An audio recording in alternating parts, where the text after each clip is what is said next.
is belly fat harmful for your health?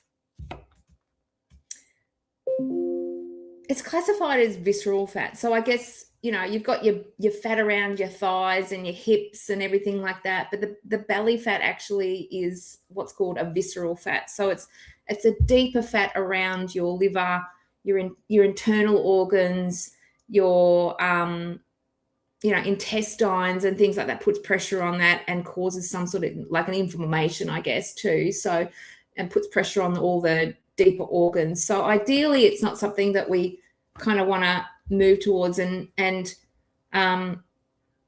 really is a bit of a serious health issue. It is linked to heart disease, insulin resistance, type 2 diabetes, and even some cancers.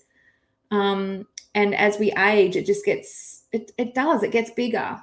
And there's some reasons around that. But really, it's something that we need to get on top of, really.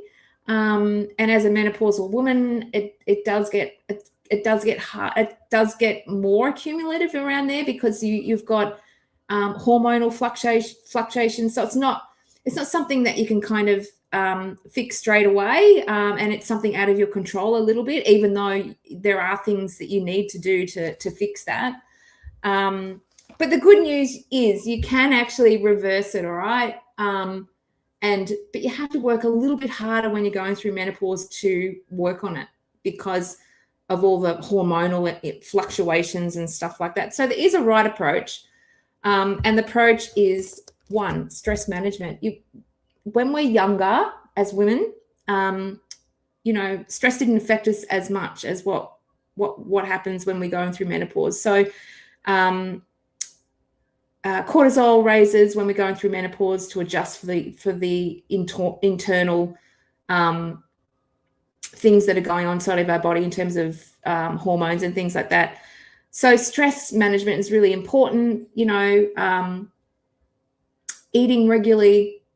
Strength training is really important as well too, because as we age, osteoporosis starts setting in because we're losing, I think it's 3 to 8% every year of muscle mass. So we've got to make sure that the muscle mass is up nice and high, because the more muscle mass is, higher it is, the more body fat you can burn.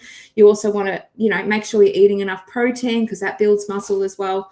And just eat real food. No highly processed stuff. You want to go low carb, but you also want to go high carb as well. You want to cycle through. You just don't want to go low carb all the way, because high carb is important to a point, but good carbs. And then obviously sleep's really important too. That affects your whole hormonal, all your hormones, but also, insulin as well, because insulin is a hormone. And obviously movement as well too. We don't have to be out there strength training every single day, but movement and getting the body moving is really, really important. Strength training is not essential for weight loss. You can do it just through walking, but when we get older, we start to lose muscle mass quite rapidly. So, the whole idea of strength training is to keep that muscle mass happening. So we're not prone to falls as we age.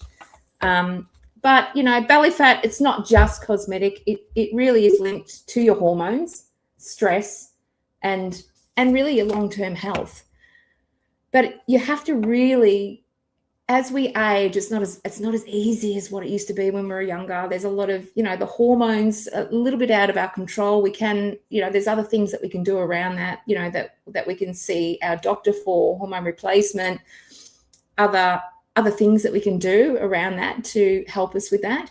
But there also could be underlying issues, health issues as well, that are impacting body fat as well, and hormones, and, all that sort of thing. And that's another story altogether. So, but thanks for chiming in for Wednesday Wellness. It's been great catching up with you.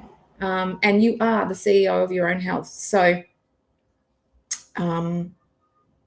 if you need any help with, need any help sort of getting into really good routines, just reach out, and we'll see you next week. Thanks, guys.